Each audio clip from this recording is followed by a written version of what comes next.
Hello दोस्तों, राम राम। कैसे हैं आप सब। यहाँ मैं ऑफिस से पहुँच गई थी घर और अभी मैं दुकान में बैठी थी तो मेरे पहुँचते पापा ने मेरे लिए रख दी थी चाय, क्योंकि मैं थक के आई थी ना। आज वैसे मैं थोड़ा लेट हो गई थी और फिर चाय लेके मैं सीधी चली गई घर के अंदर। तो मैंने क्या देखा, घर में कोई नहीं था, सब चले गए थे घूमने मुझे छोड़कर। पूरे घर में कपड़े डाले हुए सूखने को, क्योंकि बारिश की वजह से बाहर नहीं डाल सकते थे। उसके बाद फिर मैंने करा चेंज, और फिर चेंज करने के बाद मैंने हाथ मुंह धोने के लिए चली गई।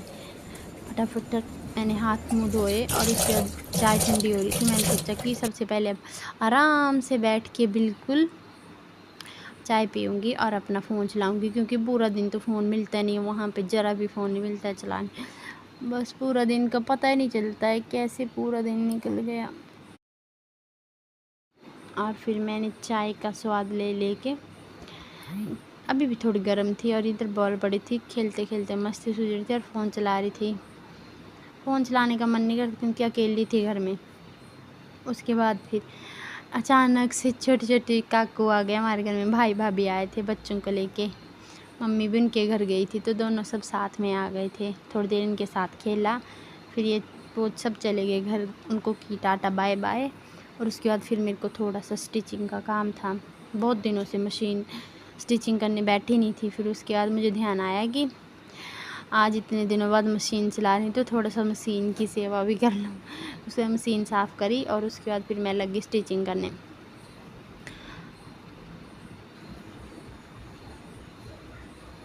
स्टिचिंग करने बैठी तो धागा टूट गया, फिरकी में धागा नहीं बचा था। फिर मैंने धागा डाला, पूरी फिरकी सील करी, फिरकी में धागा डाला और बस उसके बाद फिर मैं जल्दी से मशीन को रेडी किया सूट सिलने के लिए। और फिर मैं लग गई स्टिचिंग का काम करने। वैसे बाहर अंधेरा हो रहा था, फिर पूजा का टाइम भी हो रहा था। एक तो 5:30 तो ऑफिस से पहुंची यहाँ घर आके। उसके बाद थोड़ी देर रेस्ट किया, रेस्ट भी क्या किया, चाय पी थी जब तक मेहमान आ गए। उसके बाद उनके बच्चों के साथ खेला थोड़ी देर। फिर उसके बाद मैंने सोचा कर ही लेती हूँ थोड़ी देर, जितना टाइम है उतनी देर कर लूँगी। फिर उसके बाद आरब को पढ़ाना भी था तो थोड़ी देर आरब को पढ़ाया। अभी 8 बज गए थे। आरब को पढ़ाने के बाद फिर उसको थोड़ा सा होमवर्क करवाया और कल के लिए होमवर्क दिया। उसके बाद हमने खाना खाया और सो गए। इसी के साथ साथ बाय बाय।